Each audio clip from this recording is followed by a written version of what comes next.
Welcome back. I hope you enjoyed last week's discussion and our first reading. Today we're going to be doing our second reading, Apology by Plato. Now, in the Apology, Socrates has just faced his accusers in his trial. They have just had their turn to speak, and this is the Greek word for in defense of. So this is Socrates' defense at his trial. Now again, this is a fictional story. This isn't an actual transcript. And things didn't happen this way. But it is nonetheless a philosophical work of great importance. So without further ado, Plato's Apology. I don't know, men of Athens, how you were affected by my accusers. As for me, I was almost carried away by them. They spoke so persuasively. And yet, almost nothing they said is true. Among their many falsehoods, however, one especially amazed me, that you must be careful not to be deceived by me, since I am a dangerously clever speaker. That they aren't ashamed at being immediately refuted by the facts. Once it becomes apparent that I'm not a clever speaker at all, that seems to me most shameless of them. Unless, of course, the one they call clever is the one who tells the truth. If that is what they mean, I'd agree that I'm an orator, although not one of their sort. No, indeed. Rather, just as I claimed, they have said little or nothing true, whereas from me you'll hear the whole truth, but not by Zeus, men of Athens, expressed in elegant language like theirs, arranged in fine words and phrases. Instead, what you hear will be spoken extemporaneously in whatever words come to mind, and let none of you expect me to do otherwise, for I put my trust in the justice of what I say. After all, it wouldn't be appropriate at my age, gentlemen, to come before you speaking in polished artificial language like a young man. Indeed, men of Athens, this I positively entreat of you. If you hear me making my defense using the same sort of language that I'm accustomed to use both in the marketplace, next to the bankers' tables, where many of you have heard me, and also in other places, please don't be surprised or create an uproar on that account. For the fact is that this is the first time I've appeared before a law court, although I'm 70 years old. So the language of this place is totally foreign to me. Now, if I were really a foreigner, you'd certainly forgive me if I spoke in the accents and manners in which I'd been raised. So now, too, I'm asking you, justly it seems to me, to overlook my manner of speaking. Maybe it will be less good, maybe it will be better.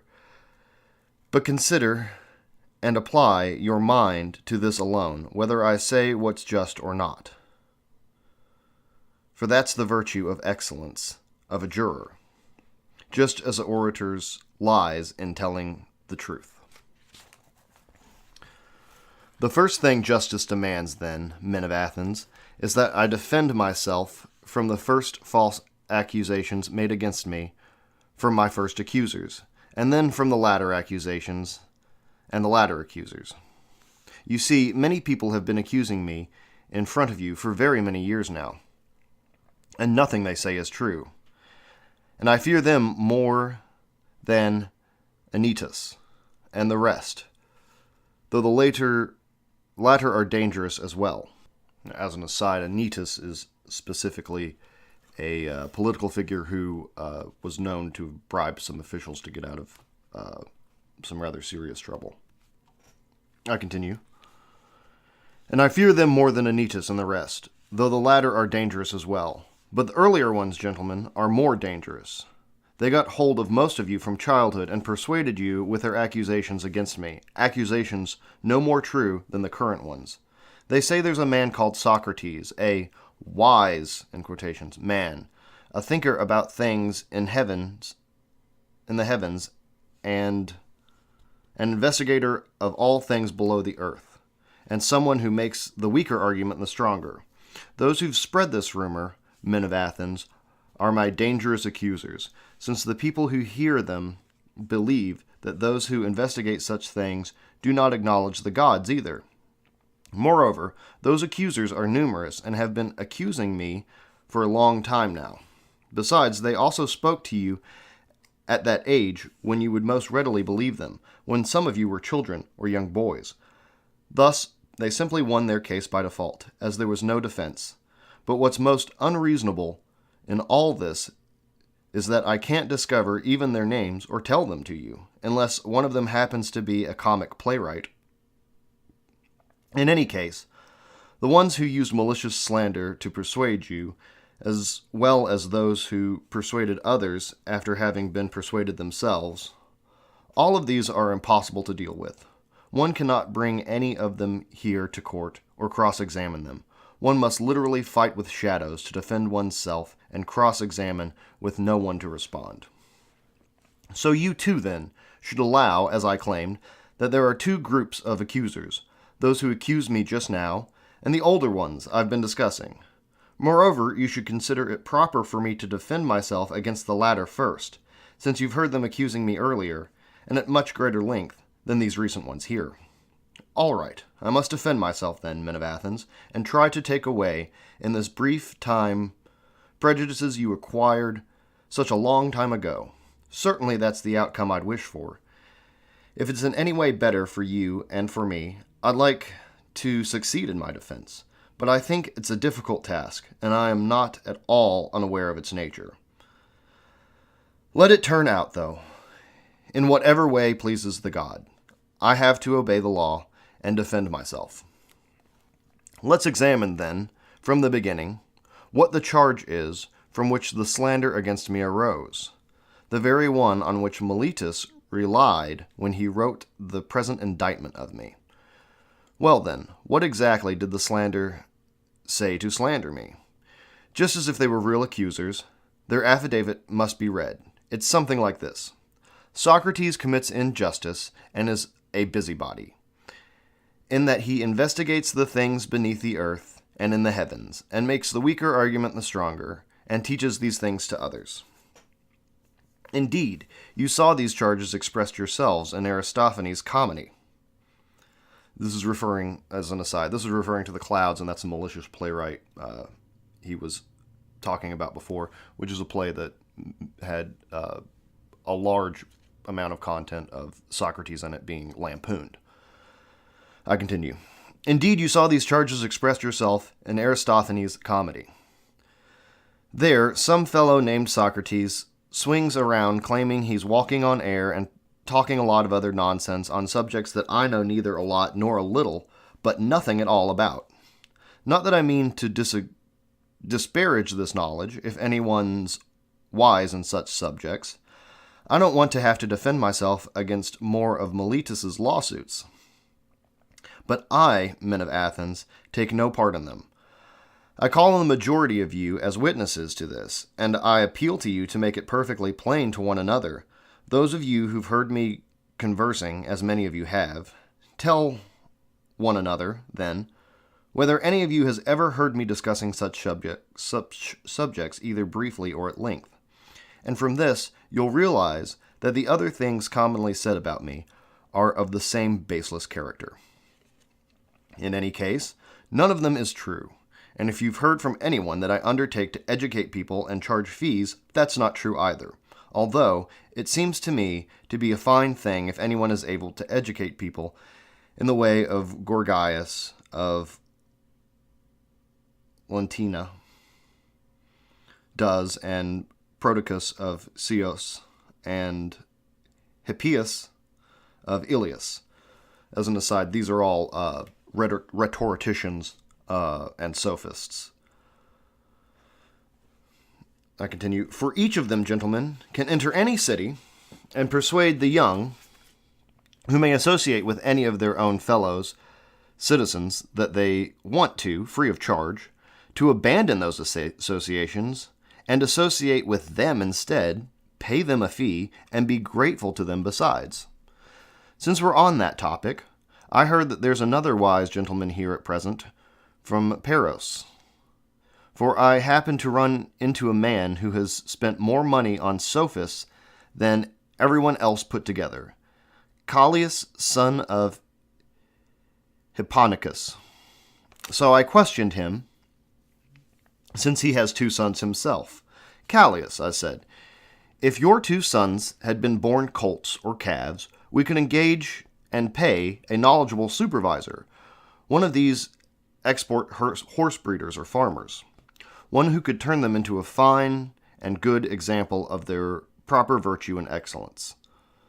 But now, seeing that they're human beings, whom do you have in mind to engage as a supervisor? Who is it that has a knowledge of this virtue, the virtue of human beings and citizens?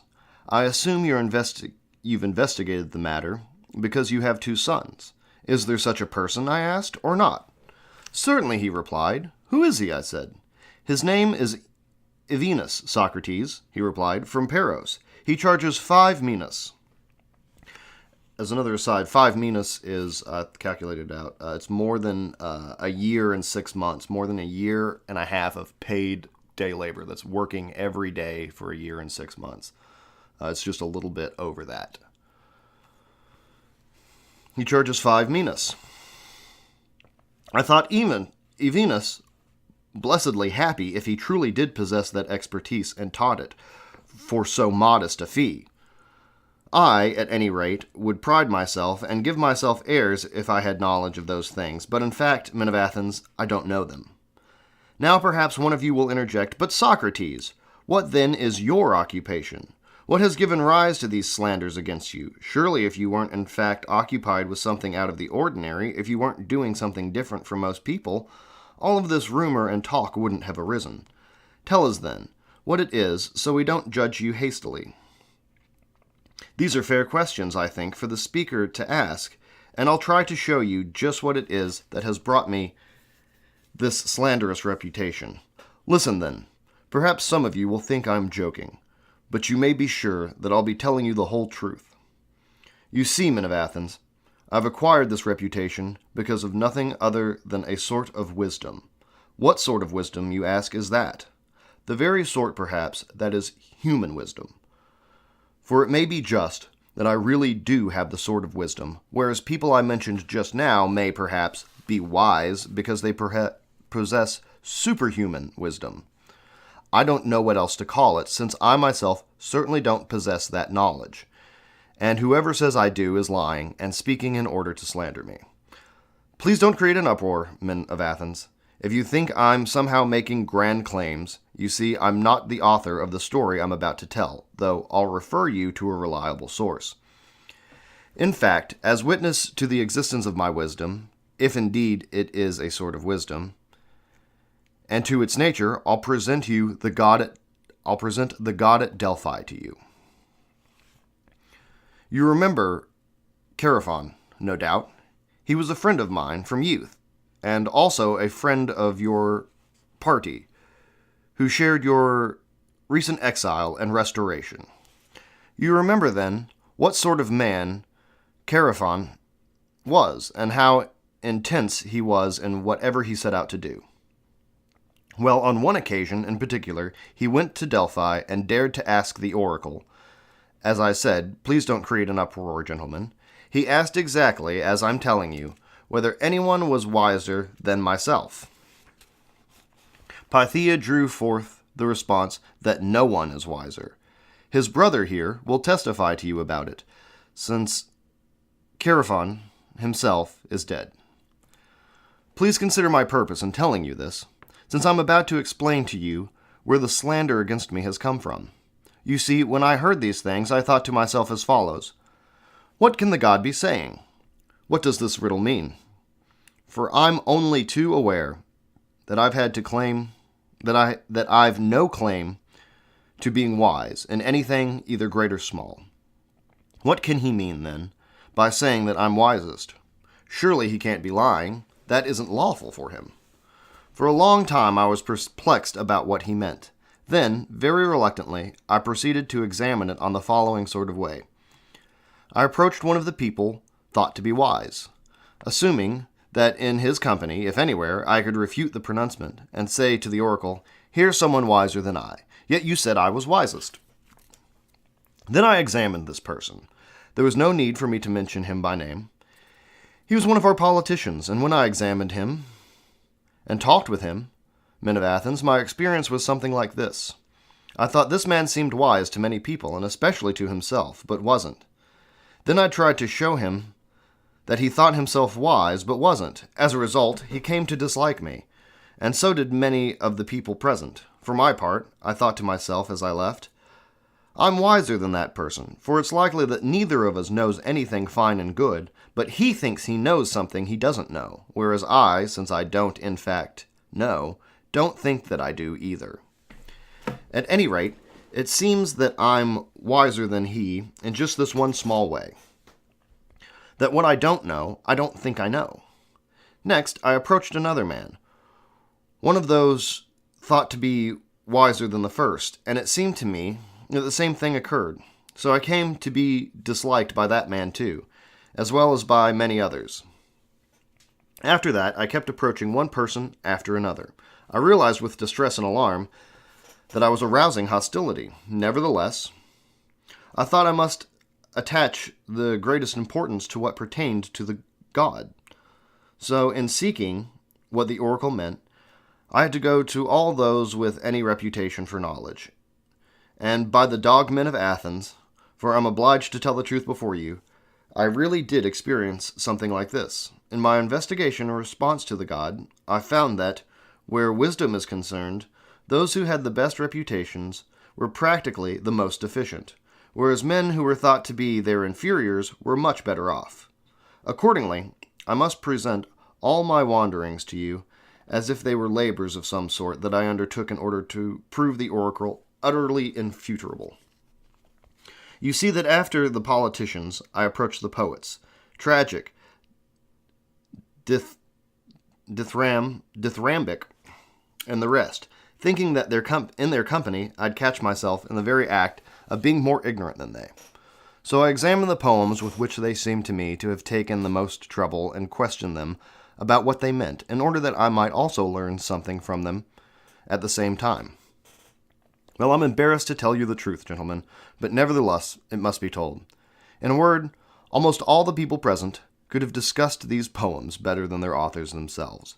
And so, in the case of the poets as well, I soon realized it wasn't wisdom that enabled them to compose their poems, but some sort of natural inspiration, of just the sort you find in seers and soothsayers.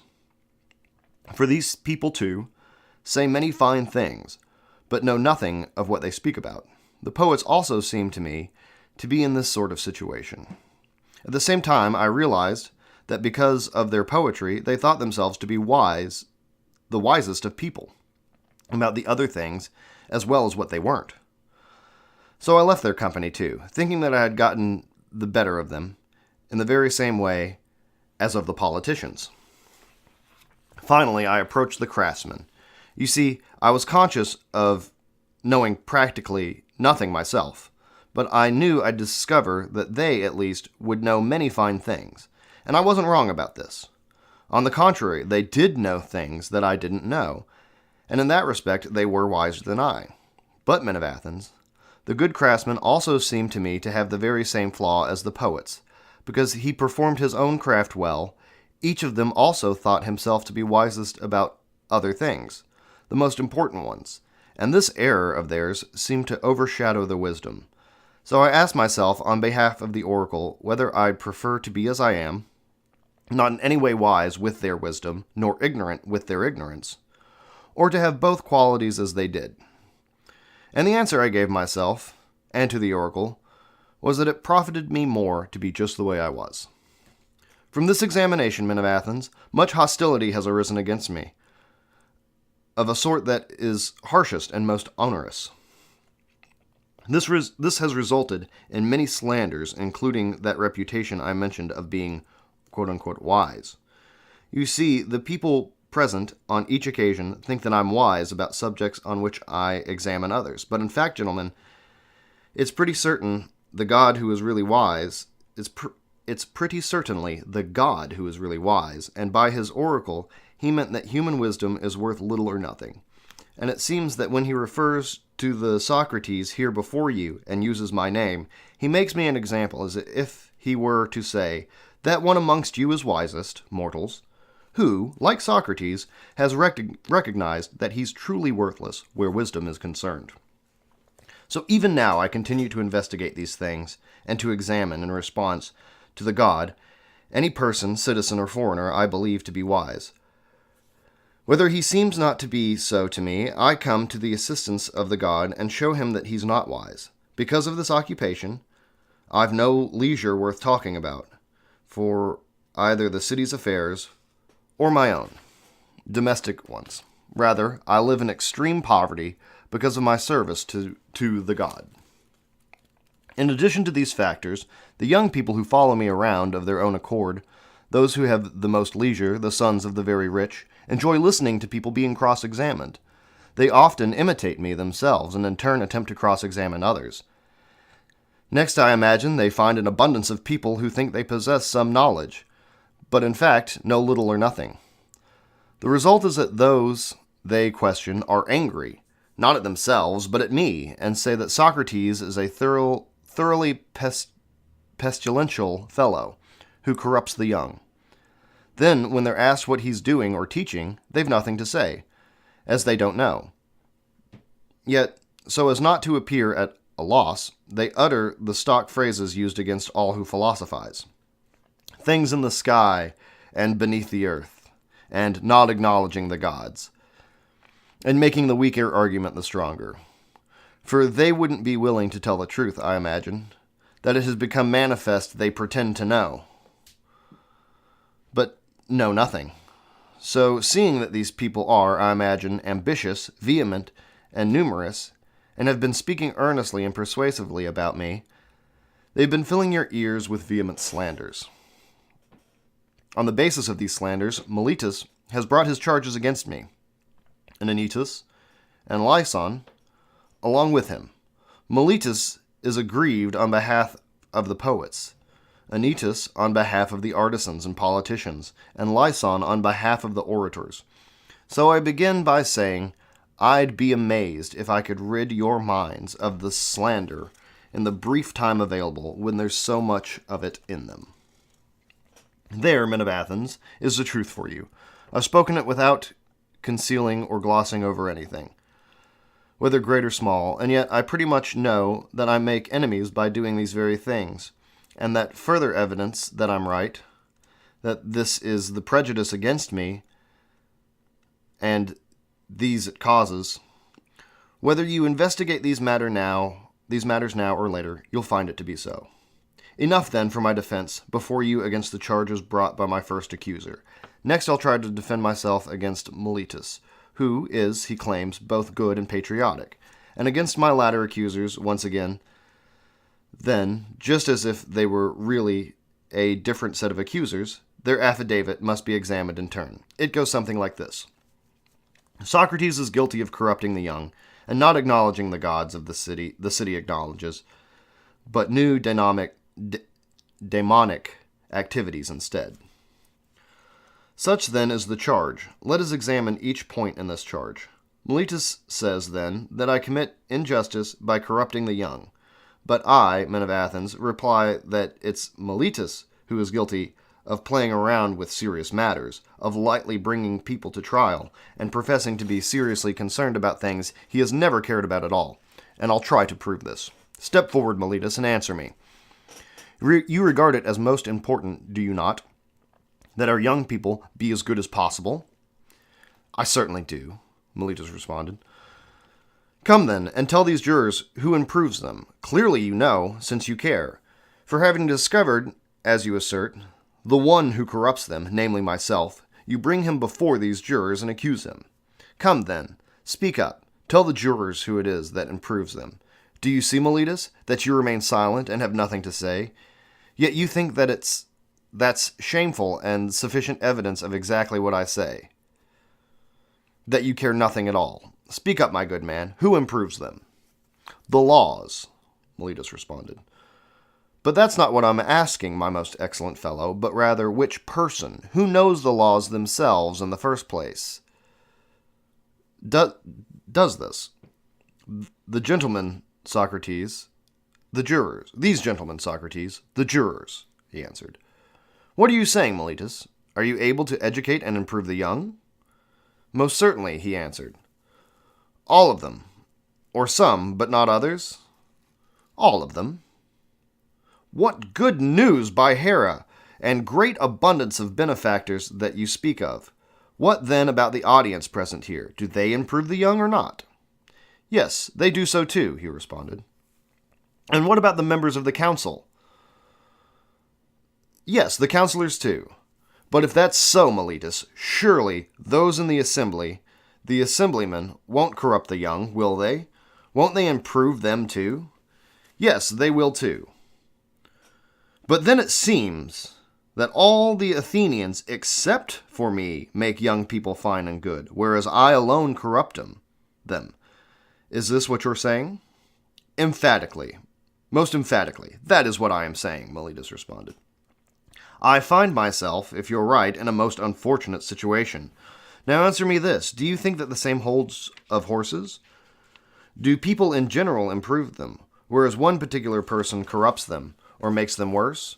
Or isn't it wholly the opposite? One particular person, or the very few who are horse trainers, is able to improve them, whereas the majority of people, if they have to do with horses and make use of them, make them worse. Isn't that true, Meletus? Both of horses and of all other animals? Of course it is, whether you and Anytus say so or not. Indeed, your young people are surely in a very happy situation if only one person corrupts them, where all of the rest benefit them. Well then, Meletus, it has been adequately established that you've never given any thought to young people. You've plainly revealed your indifference, and that you care nothing about the issues of which you bring me to trial. Next, Meletus, tell us, in the name of Zeus, whether it's better to live among good citizens or bad ones. Answer me, sir. Surely I'm not asking you anything difficult. Don't bad people do something bad to whoever's closest to them at the given moment, whereas good people do something good? Certainly, he responded. Now, is there anyone who wishes to be harmed rather than benefited by those around him? Keep answering, my good fellow, for the law requires you to answer. Is there anyone who wishes to be harmed? Of course not. Well, then, when you summoned me here for corrupting the young and making them worse, do you mean that I do so intentionally or unintentionally? Intentionally, Meletus said. What's that, Meletus? Are you so much wiser at your age than I am at mine, that you know bad people do something bad to whoever's closest to them at the given moment, and that good people do something good? Am I, by contrast, so very ignorant that I don't know even this? That if I do something bad to an associate, I risk getting back something bad from him in return? And is the result, as you claim, that I do so very bad a thing intentionally? I'm not convinced by you of that, Meletus, and neither, I think, is anyone else. No, either I'm not corrupting the young, or if I am corrupting them, it's unintentionally, so that in either case what you say is false. If I'm corrupting them unintentionally, the law doesn't require that I be brought to court for such mistakes, that is, unintentional ones, but that I be taken aside for private instruction and admonishment. For it's clear that if I'm instructed, I'll stop doing what I do unintentionally. You, however, have avoided associating with me and were unwilling to instruct me. Instead, you bring me here, where the law requires you to bring those in need of punishment, not instruction. Well, men of Athens, what I said before is absolutely clear by this point. Namely, that Meletus has never cared about these matters, to any extent, great or small. Nevertheless, please tell us now, Meletus, how is it you say I corrupt the young? Or is it absolutely clear from the indictment you wrote that it's by teaching them not to acknowledge the gods of the city acknowledges, but new demonic activities instead? Isn't that what you say? I corrupt them by teaching? Most emphatically, I do say that. Then, in the name of those very gods we're now discussing, Meletus, speak yet more clearly, both for my sake and for that of these gentlemen. You see, I'm unable to tell what you mean. Is it that I teach people to acknowledge that some gods exist, so that I then acknowledge their existence myself, and am not an out-and-out atheist, and am not guilty of that? Yet, of course, the very ones acknowledged by the city, but different ones. Is that what you're charging me with? That they're different ones? Or are you saying that I myself don't acknowledge any gods at all, and that's what I teach to others? That's what I mean. That you don't acknowledge any gods at all. You're a strange fellow, Meletus. What makes you say that? Do I not even acknowledge that the sun and the moon are gods, then as other men do? Meletus responds, No, by Zeus, gentlemen of the jury, he doesn't, since he says that the sun's a stone and the moon earth.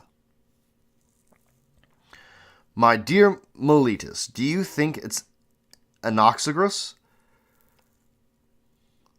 you're accusing? And Anaxagoras is another philosopher who spoke on physical, natural philosophy and had theories about the sun and the moon. I continue. My dear Meletus, do you think it's Anaxagoras that you're accusing? Are you that contemptuous of the jury? Do you think they're so illiterate that they don't know that the books of Anaxagoras of Clazomenae are full of such arguments? And in particular, do young people learn these views from me? Views they can occasionally acquire in the orchestra? For a drachma at most, and that they ridicule Socrates for pretending we're his own, especially as they're so strange? In the name of Zeus, is that really how I seem to you? Do I acknowledge the existence of no gods at all? No, indeed, by Zeus, none at all. You aren't at all convincing, Meletus. Not even, it seems to me, to yourself. You see, men of Athens, this fellow seems very arrogant and intemperate to me, and to have written this indictment simply out of some sort of arrogance, intemperance, and youthful rashness. Indeed, he seems to have composed a sort of riddle in order to test me. Will the so-called wise Socrates recognize that I'm playing around and contradicting myself, or will I fool him along with the other listeners? You see, he seems to me to be contradicting himself in his indictment, as if he were to say, Socrates is guilty of not acknowledging gods, but acknowledging gods. And that's just childish playing around, isn't it? Please examine with me, gentlemen, why it seems to me that this is what he's saying. And you, Meletus, answer us. But you, gentlemen, please remember what I asked of you in the beginning. Don't create an uproar if I make my arguments in my accustomed manner.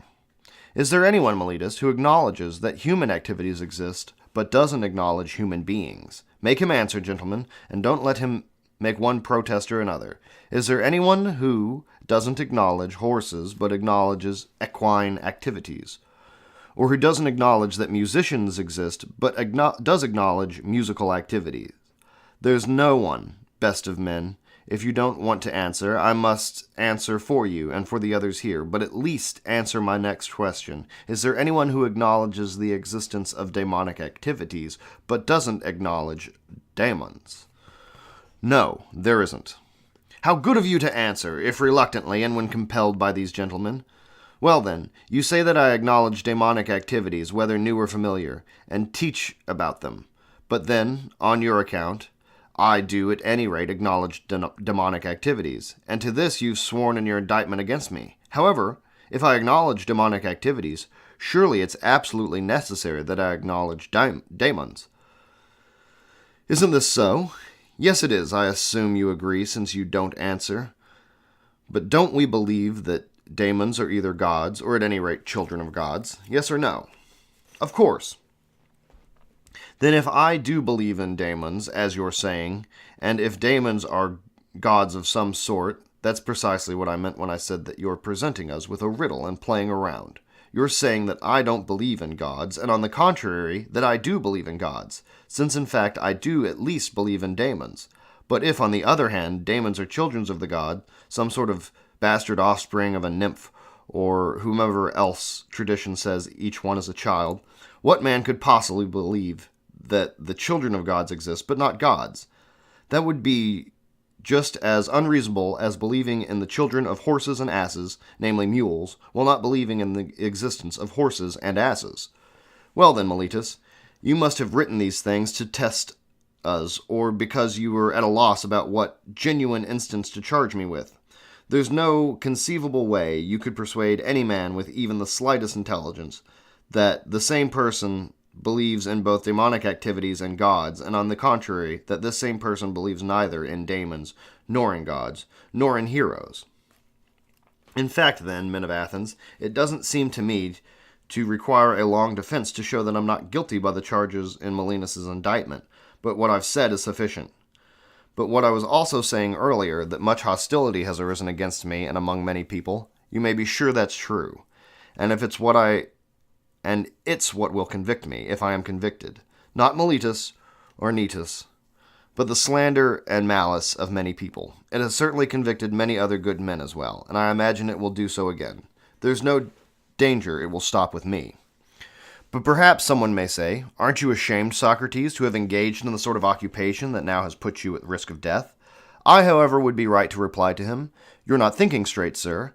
If you think that a man who's any use at all should give any opposing weight to the risk of living or dying, instead of looking to this alone whenever he does anything, whether his actions are just or unjust, the deeds of a man, a good man, or a bad man.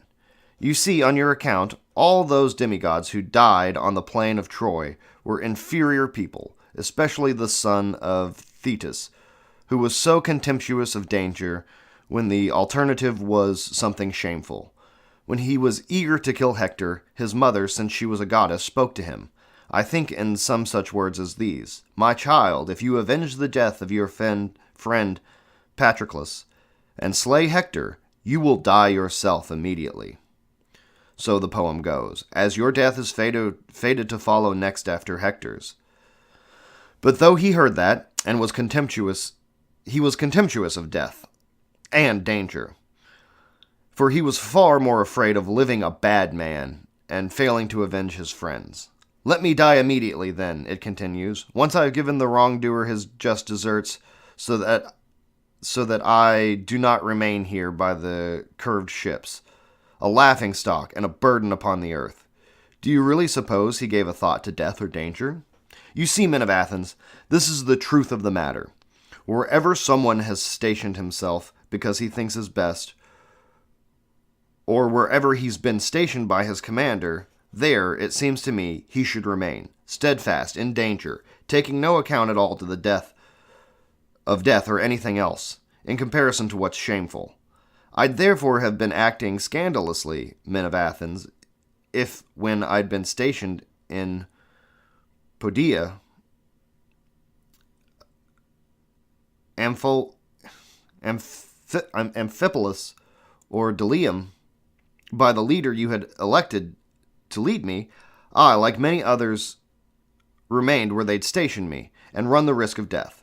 But, if when the god stationed me here, as I became thoroughly convinced he did, to live practicing philosophy, examining myself and others, I had, for fear of death or anything else, abandoned my station. That would have been scandalous, and someone might have rightly and justly brought me to the court, not for acknowledging that gods exist, by disobeying the oracle, fearing death, and thinking I was wise when I wasn't.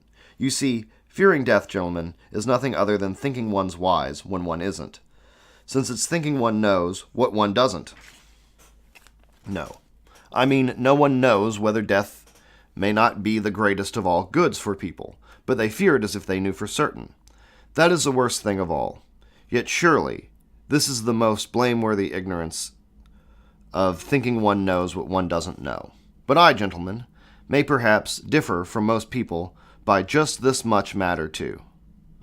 And if I really were to claim to be wiser than anyone in any way, it would be this, that I don't have adequate knowledge about things in Hades, so too I don't think that I have knowledge.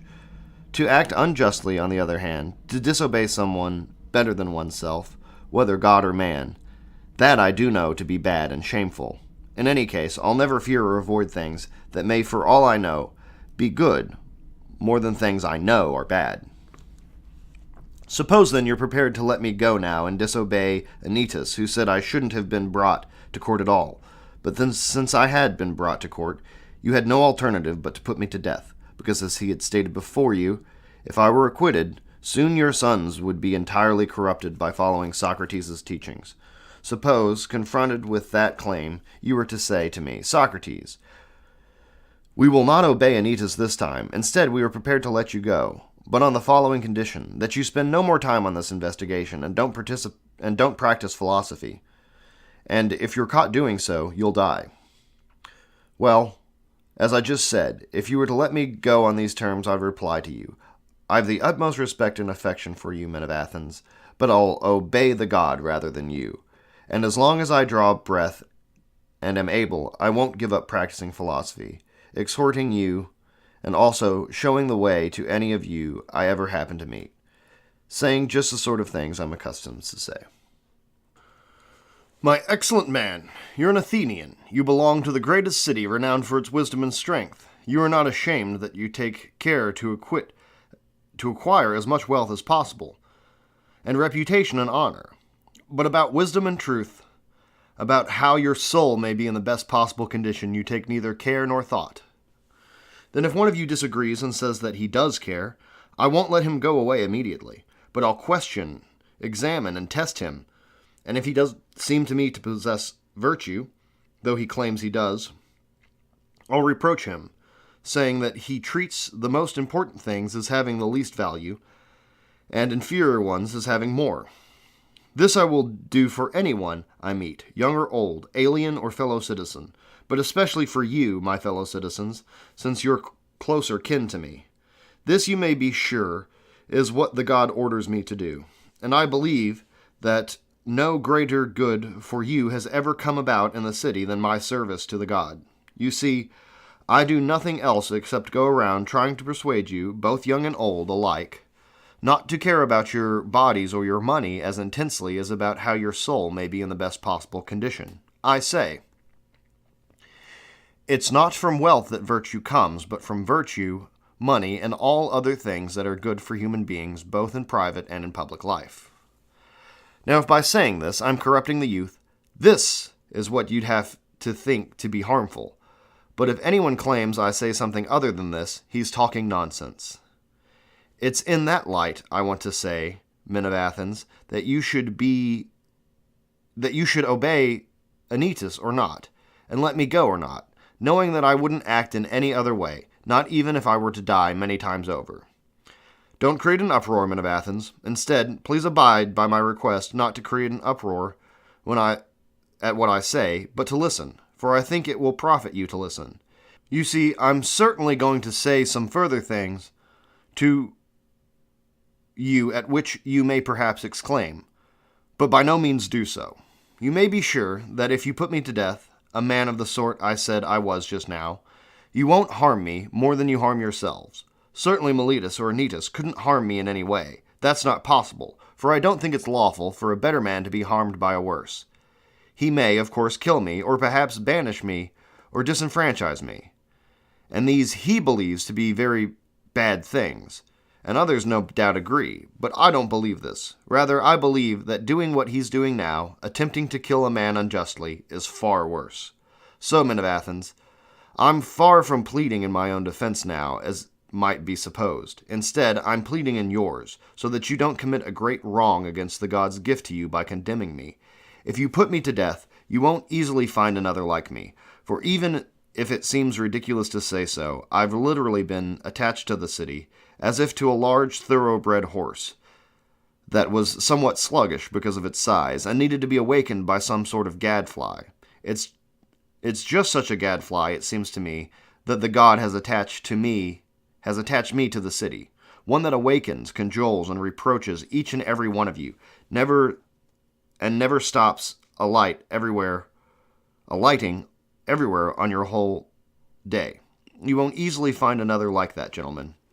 So if you obey me, you'll spare my life, but perhaps you'll be resentful, like people awakened from a doze. Slap at me.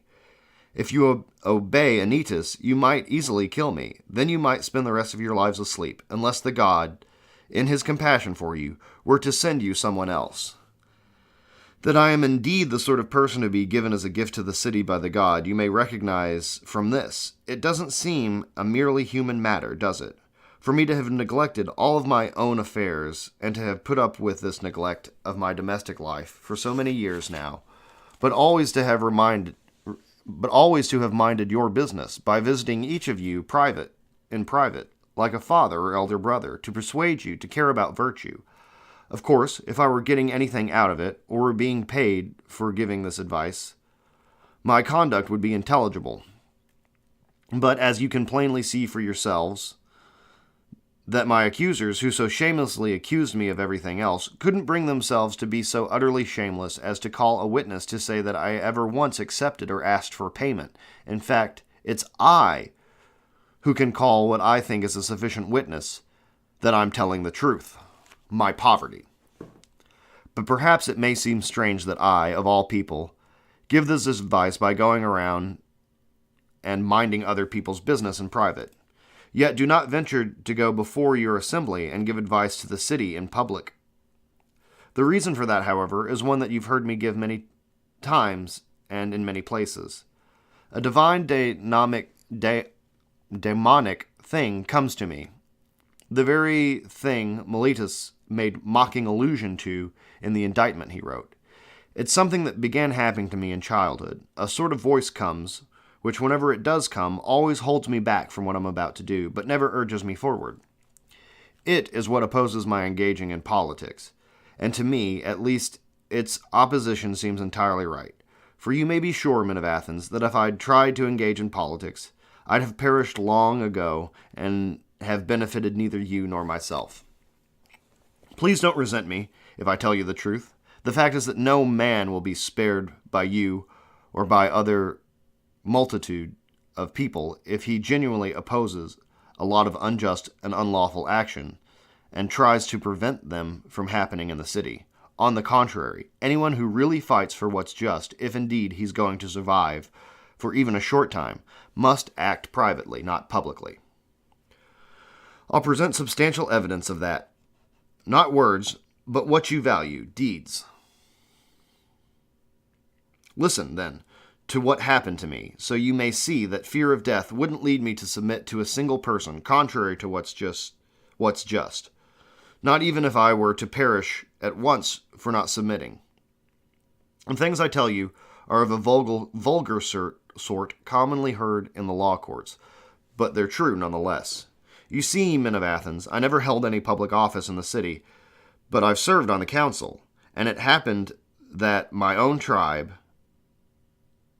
and Antiochus was presiding when you wanted to try the 10 generals, the ones who failed to rescue survivors of the naval battle, as a group.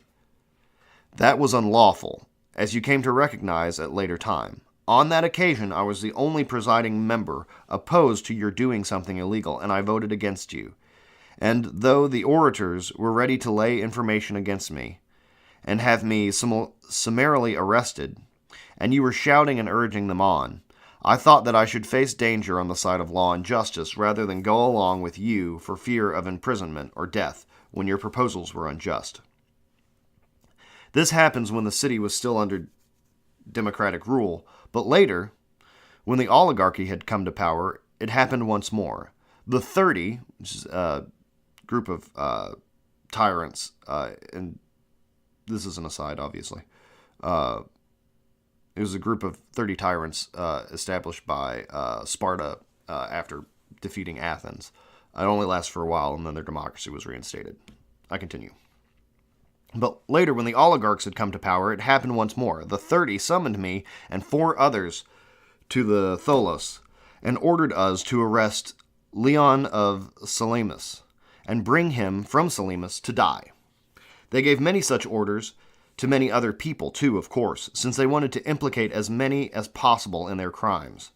On that occasion, however, I showed once again, not by words but by deeds, that I couldn't care less about death, if that isn't putting it too bluntly, but that all I care about is not doing anything unjust or impious.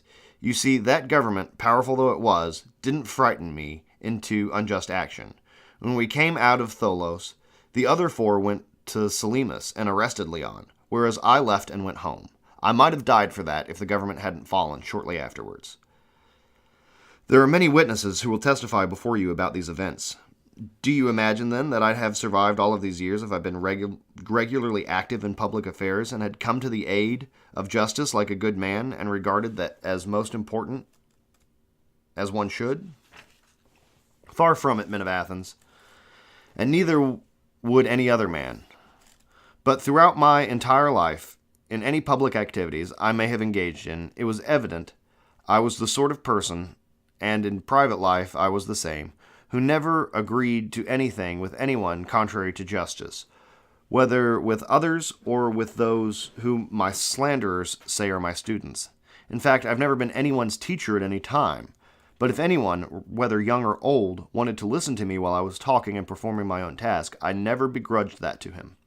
Neither do I engage in conversation only when I receive a fee, and not when I don't. Rather, I offer myself for questioning, to rich and poor alike, or, if someone prefers, he may listen to me and answer my questions. And if any one of these turned out well, or did not do so, I can't justly be held responsible, since I never at any time promised any of them that they'd learn anything from me, or that I'd teach them. And if anyone says that he learned something from me, or heard something in private that all the others didn't also hear, you may be sure he isn't telling the truth. Why, then, you may ask, do some people enjoy spending so much time with me?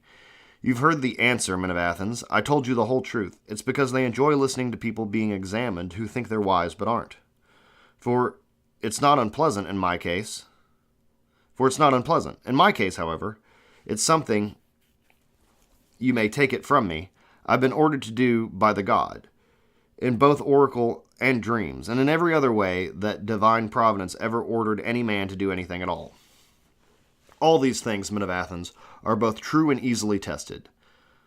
I mean, if I really do corrupt the young, or have corrupted them in the past, surely if any of them had recognized when they became older that I'd given them bad advice, and at some point in their youth, they'd now have come forward themselves to accuse me and seek redress.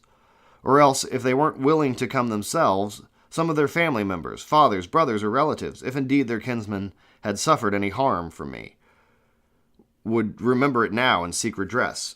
In any case, I see many of these people present here. First of all, there's Crito, my contemporary and fellow Demasmen, the father of Critobulus here. There's Lysanus and Festus, father of Aquinas here. Next, there's Epigenus, father of Antiphon of Cephisa here. Then there are others whose brother have spent time in this way. Nicostratus, son of Theodosius, brother of Theodotus. By the way, Theodotus is dead, so that Nicostratus is, at any rate, not being held back by him. And Paralinus here, son of Demodocus, whose brother was Theagus. And there's Adaminatus, son of Artisan, whose brother is Plato here. And Anaxagoras, whose brother here is Apollodorus. And there are many others I could mention, some of whom Miletus most certainly ought to have called as witnesses in the course of his own speech. And here's an aside here. Good riddance that none of them want to talk. I have scabs on my knees from stumbling over their names. Okay, back to the work. And there are many other here who I mentioned, some of whom Miletus most certainly ought to have called as witnesses in the course of his own speech. If he forgot to do so, let him call them now. I yield time to him. Let him tell us if he has any such witnesses. No, it's entirely the opposite, gentlemen. You'll find that they're all prepared to come to my aid. Their corrupter, the one who, Miletus and Anytus claim, is doing harm to their families. Of course, the corrupted ones themselves might indeed have reason to come to my aid, but the uncorrupted ones, their relatives who are older men now, what reason could they possibly have to support me, other than the right and just one, that they know perfectly well that Miletus is lying, whereas I am telling the truth? Well then, gentlemen, those and perhaps other similar things are pretty much all I have to say in my defense, but perhaps one of you might be resentful when he recalls his own behavior. Perhaps when he was contesting even a lesser charge than this charge, he positively entreated the jurors with copious tears, bringing forward his children and many other relatives and friends as well, in order to arouse as much pity as possible. And then he finds that I'll do none of these things, not even when I'm facing what might be considered the ultimate danger. Perhaps someone with these thoughts might feel more willful here. I'm concerned, and, made angry by these very same thoughts, cast his vote in anger. Well, if there's someone like that amongst you, of course I don't expect there to be, but if there is, I think it appropriate for me to answer him as follows. I do indeed have relatives, my excellent man, as Homer puts it. I too I wasn't born from oak and rock, but from human parents, and so do I have relatives and sons, 2 men of Athens, 3 of them, 1 already young man, while 2 are still children. Nonetheless, I won't bring any of them forward here, and then entreat you to vote for my acquittal. Why, you may ask, will I do none of these things? Not because I'm willful, men of Athens, or want to dishonor you. Whether I'm boldly facing death or not is a separate story. The point has to do with reputation, yours and mine, and that of the entire city. It doesn't seem noble to me to do these things, especially at my age with my reputation. For whether truly or falsely, it is firmly believed in any case that Socrates is superior to the majority of people in some way. Therefore, if those of you who are believed to be superior, in either wisdom or courage or any other virtue whatever, behave like that, it would be shameful. I've often seen people of the sort when they're on trial. They're thought to be someone, yet they do astonishing things, as if they imagine they'd suffer something terrible, as if they died, and would be immortal only if you didn't kill them. People like that seem to bring such shame to the city, that any foreigner might well suppose that those among the Athenians who are superior in virtue, the ones they select from among themselves for political office and other positions of honor, are no better than women. Wow. I say this, men of Athens, because none of us who are in any way whatever thought to be someone should behave like that, nor, if we attempt to do so, should you allow it. On the contrary, you should make it clear you're far more likely to convict someone who makes the city despicable by staging these pathetic scenes than someone who minds his behavior. Reputation aside, gentlemen, it doesn't seem just to me to entreat the jury, nor to be acquitted by entreating it, but rather to inform it and persuade it. After all, a juror doesn't sit in order to grant justice as a favor, but to decide where justice lies. And he has sworn on oath not that he'll favor whoever he pleases, but that he'll judge according to the law. We shouldn't accustom you to breaking your oath, then, nor should you be accustomed to doing so. Neither of us would be doing something holy if we did. Hence, don't expect me, men of Athens, to act towards you in ways I consider to be neither noble, nor just, nor pious. Most especially when, by Zeus, when I'm being prosecuted for impiety by Meletus here.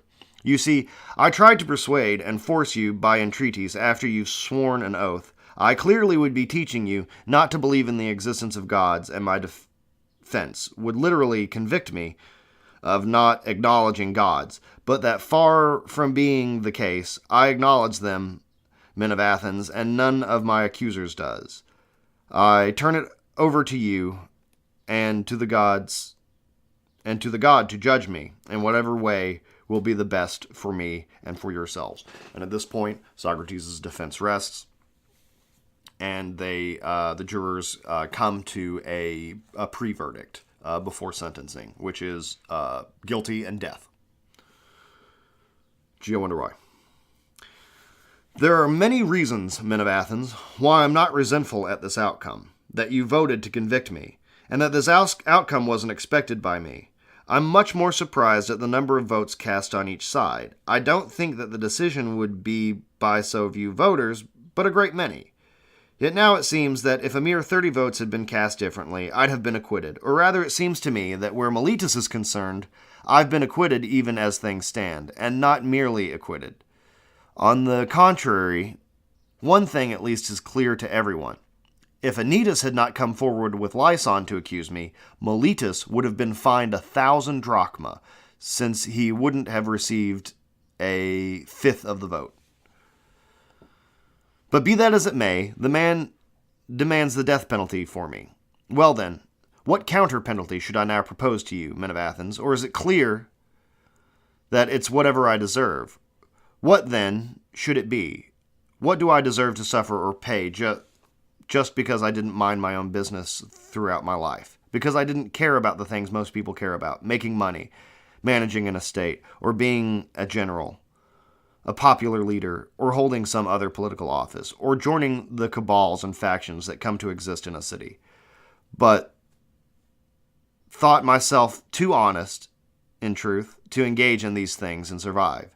Because I didn't engage in things if engaging in them was going to benefit neither you nor myself, but instead went to each of you privately and tried to perform what I claim is the greatest benefaction.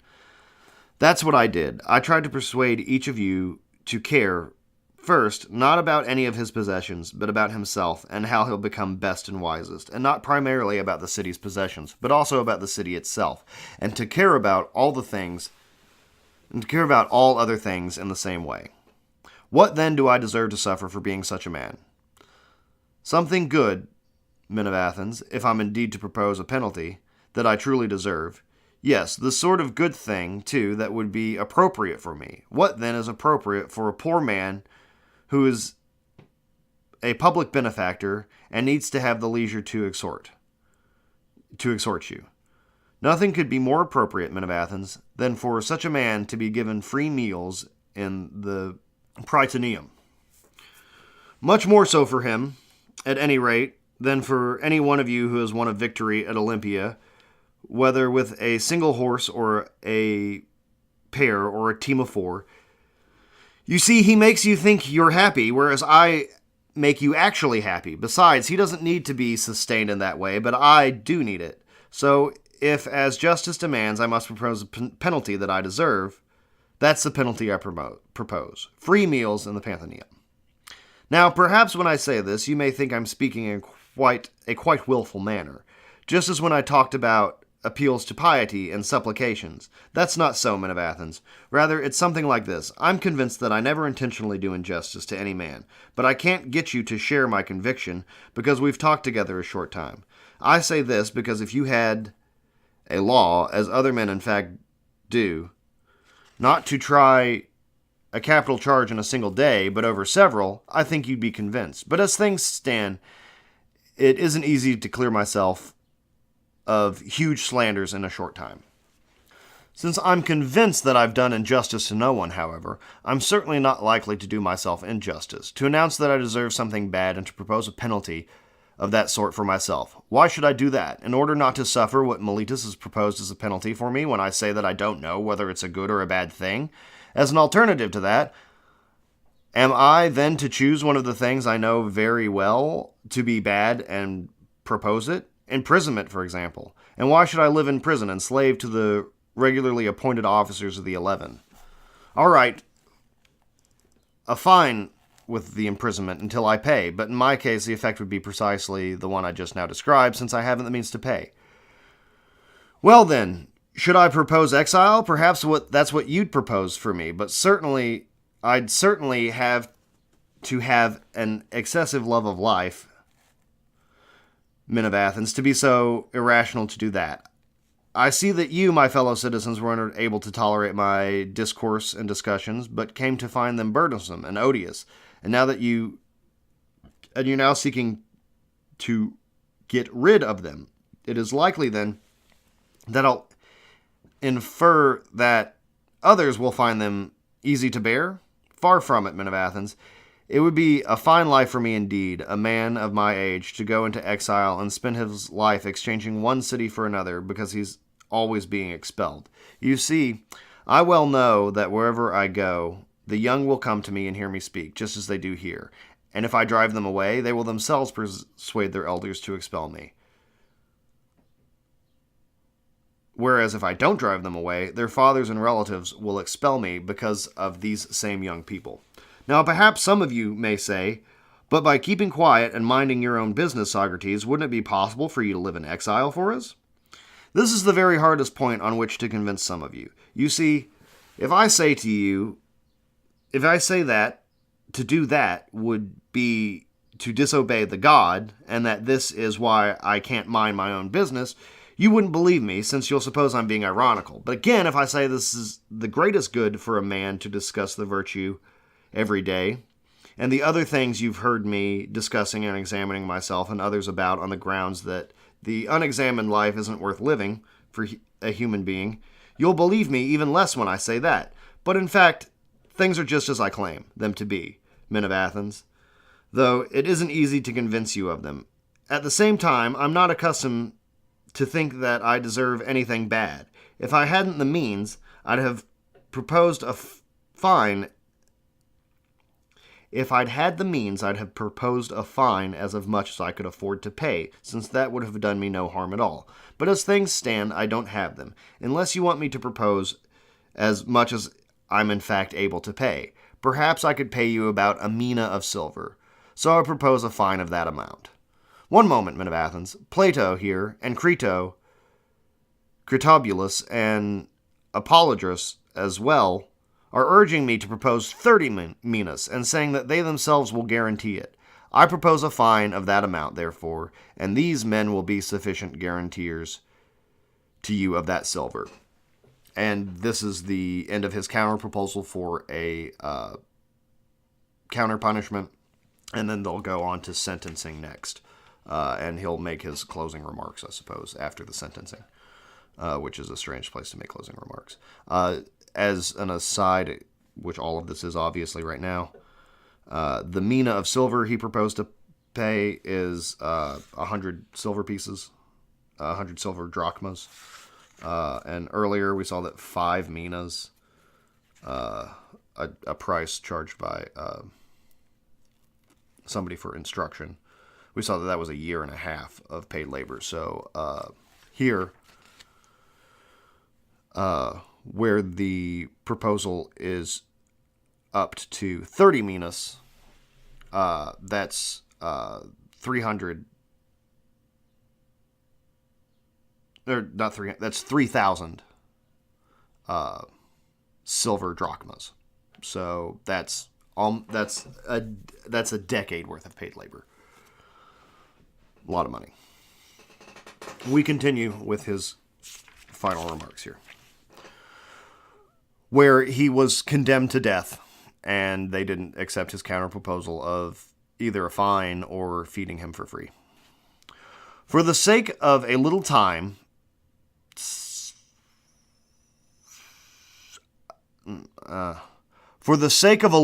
men of Athens, you're going to earn from those who wish to denigrate our city both the reputation and the blame for having killed Socrates, that wise man. For those who wish to reproach you will, of course, claim that I'm wise, even if I'm not. In any case, if you waited a short time, this would have happened of its own accord. You, of course, see my age. You think that I'm already far along in life and close to death. I'm saying this not to all of you, but to those who voted for the death penalty. And to those same people I also say this. Perhaps you imagine, gentlemen, that I was convicted for lack of the sort of arguments I could have used to convince you, if I'd thought I should or do say anything to escape the penalty. Far from it. I have been convicted for a lack, not of arguments, however, but of bold-faced shamelessness, for being unwilling to say the sort of things to you'd have been most pleased to hear. With me weeping and wailing, and doing and saying many other things I claim are unworthy of me. But that are the very sorts of things you'd be used to hearing from everyone else. No, I didn't think that I should do anything servile because of the danger I faced, and so I don't regret now that I defended myself as I did. I'd far rather die after such a defense than live like that. So you see, whether in a trial or war, neither I nor anyone else should contrive to escape death at all costs. But in battle, too, it often becomes clear that one might escape death by throwing down one's weapon and turning to supplicate one's pursuer.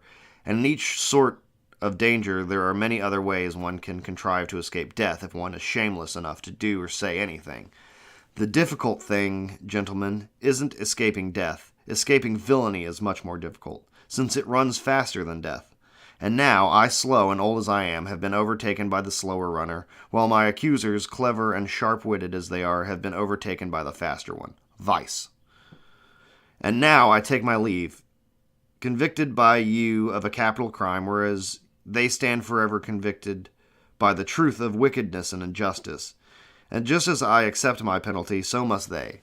Perhaps things had to turn out this way, and I suppose it's good they have. Next, I want to make a prophecy to those who convicted me. Indeed, I'm now at the point at which men prophesy most, when they're about to die. I say to you, men who condemn me to death, that as soon as I'm dead, vengeance will come upon you, and it will be much harsher by Zeus than the vengeance you'd take in killing me. You did this now in the belief that you'll escape giving an account of your lives, but I say that quite the opposite will happen to you. There will be more people to test you, whom I now restrain, though you didn't notice my doing so. And they'll be all the harsher on you, since they're younger, and you'll resent it all the more. You see, if you imagine that by killing people you'll prevent anyone from reproaching you for not living in the right way, you're not thinking straight. In fact, to escape is neither possible nor noble. On the contrary, that's what's best and easiest isn't to put down other people, but to prepare oneself to be the best one can. With that prophecy, to those of you who voted to convict me, I take my leave. However, I gladly discuss this result with those of you who voted for my acquittal, while the officers of the court are busy, and I'm not yet away to the place where I must die. Please stay with me, gentlemen, just for that short time. After all, there's nothing to prevent us from having a talk with one another while it's still in our power. To you, whom I regard as friends, I'm willing to show the meaning of what has just happened to me. You see, gentlemen of the jury, for in calling you jurors, I no doubt use the term correctly. An amazing thing has happened to me. In previous times, the usual prophecies of my demonic sign were always very frequent, opposing me even on trivial matters, if I was about to do something that wasn't right. Now, however, something has happened to me, as you can see for yourselves, that one might think to be, and that's generally regarded as being the worst of all bad things. Large sentence. The God's sign didn't oppose me when I left home this morning, or when I came up here to the law court, or anywhere in my speech.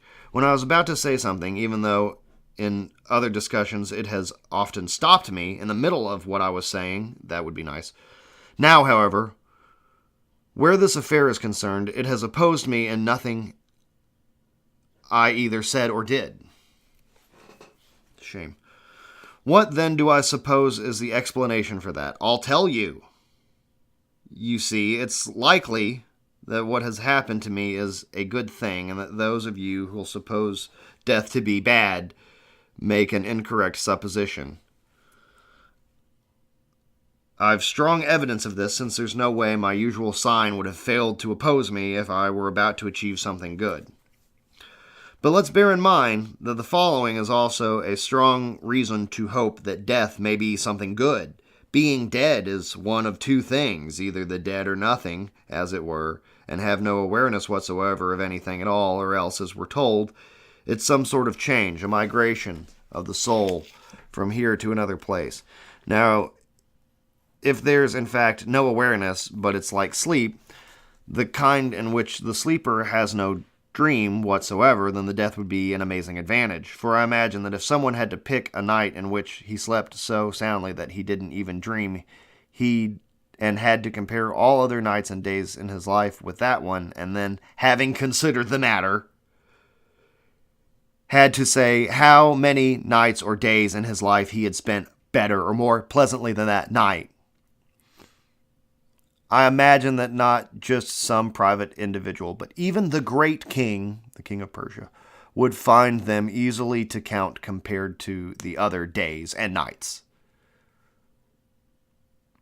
You getting paid by the word, Plato? Well, if death's like that, I say, it's an advantage, since in that case, the whole of time would seem no longer than a single night.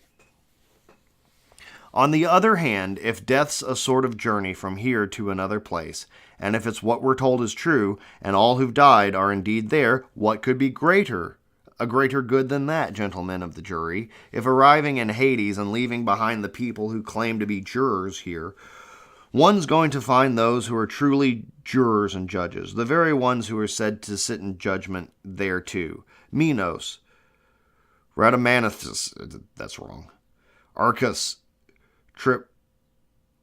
Ptolemy, and all the other demigods who were just in their lifetimes.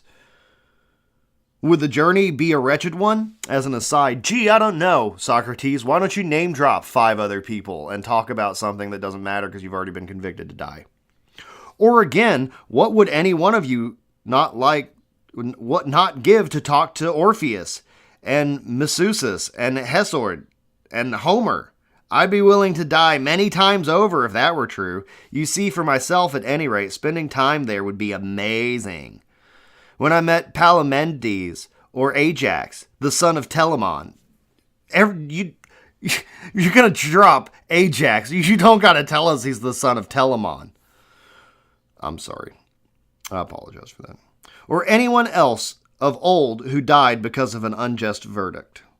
I couldn't compare my own experience with theirs, as I suppose it wouldn't be unpleasing to do so. And in particular, the most important thing, I could spend the time examining and searching people there, just as I do here, to find out who among them is wise, and who thinks he is but isn't. Another aside, part 2 of this is Socrates gets kicked out of Hades. What wouldn't one give, gentlemen of the jury, to be able to examine the leader of the great expedition against Troy? I'm not going to name him. Or Odysseus, he was part of that. Or Sisyphus. Or countless other men and women one could mention. To talk to them there, to associate with them and examine them. Wouldn't that be inconceivable happiness? In any case, literally any case, because we've named them all. The people there certainly don't kill one for doing it. For if what we're told is true, the people there are both happier in all other respects than the people here, and although deathless for the remainder of time. Amen. But you too, gentlemen, for the jury, should be good and hope for the face of death, and bear in mind the single truth. Nothing bad can happen to a good man, except for what's happening right now.